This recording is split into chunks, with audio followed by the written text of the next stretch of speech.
The following segment is on exercise. Why do we exercise? What are the benefits to our brain? What specific exercises must we do?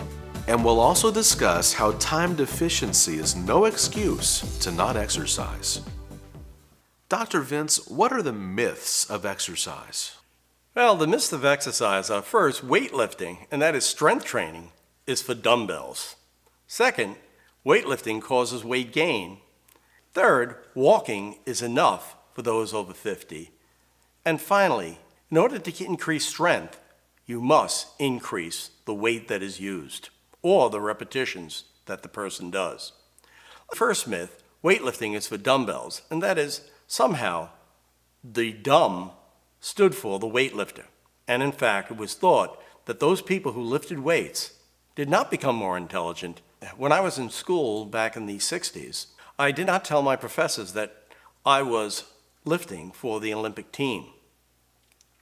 The reason? I was afraid they would think I was a dumbbell.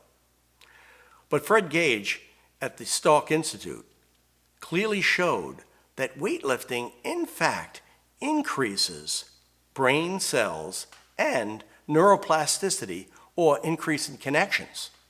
The second myth, and that is that weightlifting causes weight gain, simply is not true. In fact, a lean body burns 4 to 5 times the amount of calories that a fat one does. The third, walking is enough for those over 50, in fact, is not true. We have found that though after 50 years of age, you have increasing injuries, especially the joints at the knees and the hips.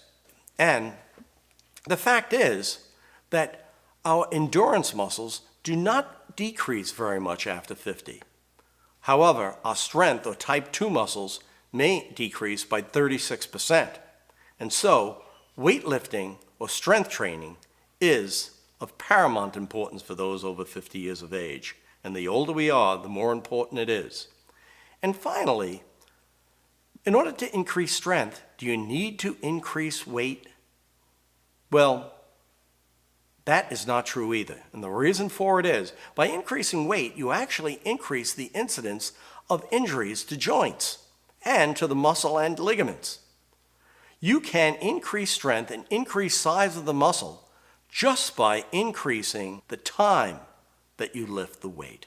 So instead of doing 10 or 15 repetitions of a heavy weight, each repetition taking 1 to 1.5 seconds, if one does one repetition at half the weight for 10 seconds and does only 5 repetitions, in actuality we will do 3 times as much work and without injuring a joint.